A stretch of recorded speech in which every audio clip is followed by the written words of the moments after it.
तो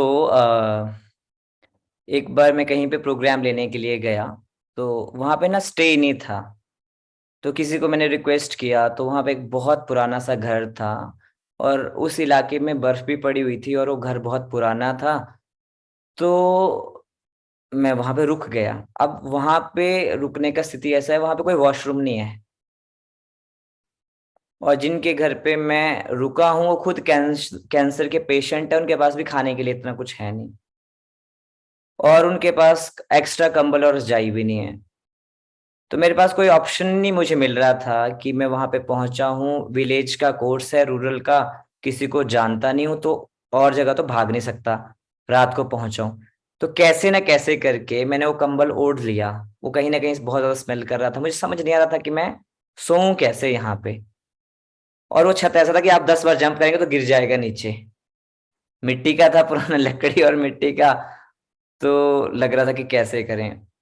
और कैसे न कैसे मतलब नींद पड़ी नहीं पड़ी वो तो समय बीत गया, सुबह तो हो ही गई, 4 बज गए। तो मैं नहाने के लिए गया, अब वहां पे रॉड भी नहीं है, उनके पास लकड़ियों का भी कम ही रिसोर्स है। तो मैंने को लगा कोर्स तो अब जाना है, नहाते हैं। तो पहले बर्फ को ऊपर से तोड़ा, फिर उसमें से ठंड बिल्कुल चिल्ड पानी निकला, फिर उसमें से उसमें बिल्कुल ठंडे पानी से नहा के वॉशरूम 1-2 किलोमीटर पैदल जाके वहां से वापस आके फिर कोर्स में गए।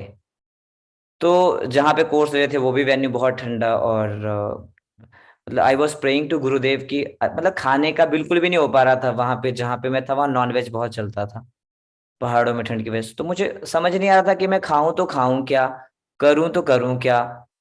तो I was praying to Gurudev, और जैसे ही second to third day course का था, तो मैं से सड़क से निकल रहा था कोर्स लेके, वॉक कर रहा था, कोई तो ऐसे कोई मिला, गाड़ी रोकी। तो कहीं ना कहीं उन्होंने डीएसएन किया था, मैंने उनको कॉल की थी डीएसएन के लिए, मैं जानता भी नहीं था उनको। तो उन्होंने बोला ना आप हमारे घर चलो। तो मतलब इतना ज्यादा वो था अंदर से, मैंने कहा ठीक है मैं चलता हूँ। तो पहले 3 दिन जो स्टे था वो ऐसा था कि उसको एक्सेप्ट कर पाना ही बहुत बड़ी बात थी।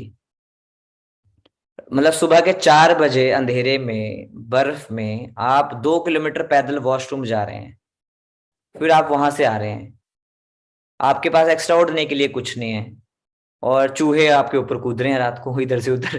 ठीक है। तो और अगले 3 दिन का जो आपको स्टे मिलता है वो कम्प्लीटली अपोजिट है, बहुत बढ़िया बेडरूम, अटैच वॉशरूम, हर चीज मतलब उपलब्ध है। तो उस दिन मुझे एक चीज समझ में आ गई कि गुरुदेव जो भी सूत्र देते हैं, कुछ भी करते हैं ग्राउंड पे, वो अपने आप को, अपने को मजबूत बनाने के लिए है। और उस यस प्लस में से 80 लोगों का कोर्स था, गांव के बच्चे कर रहे थे, एचपी हैप्पीनेस फॉर यूथ था, मुझे याद नहीं रहा है, या वाईएलटी पे था। उसमें 80 लोगों के ग्रुप में से 75 बच्चों ने फिर ऋषिकेश में एडवांस कोर्स किया था। तो अगर मैं फर्स्ट डे उस चीज को वहां पे छोड़ देता तो शायद नहीं होता। और मुझे नहीं, आज तक मुझे समझ नहीं आया मुझे कैसे वहां पे ठंड में नींद आ जाती थी, और कैसे मैं उतने ठंडे पानी से नहा लेता था, और कैसे वो कोर्स हो गया, और कैसे वो बच्चे आज आर्ट ऑफ लिविंग के बहुत स्ट्रांग वॉलेंटियर हैं, उनमें से 1-2 टीचर भी बन गए हैं। तो दिस इज हाउ वो गुरु शक्ति जो है वो काम कर रही है। उसके कुछ समय के बाद आई मेट गुरुदेव इन हिमाचल, वो टूर पे थे। तो ही आस्क्ड मी सब कैसा चल रहा है, मैंने बोला गुरुदेव अच्छा चल रहा है। Then he stopped, he said तुम सबसे मिलो और सबको जोड़ो। उसके बाद मैं रेंडमली, चाहे कोई कनेक्टेड है चाहे कोई कनेक्टेड नहीं आर्ट ऑफ लिविंग से, मैं से जनरल बात करने लगा सबसे। और मुझे ऐसा फील हुआ कि लोग दोबारा से कनेक्ट हो रहे हैं बात से।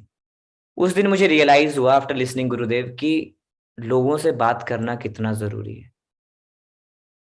कहीं ना कहीं दो लोग आपस में सोचते हैं ये बात करेगा वो बात करेगा, एक धारणा सेटअप बन जाता है मन में। मुझे गुरुदेव ने नहीं बोला होता तो शायद मैं भी नहीं करता। उन्होंने एकदम से मुझे बोला कि जाओ, मिलो, सबको जोड़ो, कनेक्ट करो, और काफी लोगों को आगे लेके आओ। तो शायद मैं भी क्लिक नहीं कर पाता उस चीज को। और ये एक गुरु स्टोरी है, इसके साथ जुड़ी हुई एक और स्टोरी है।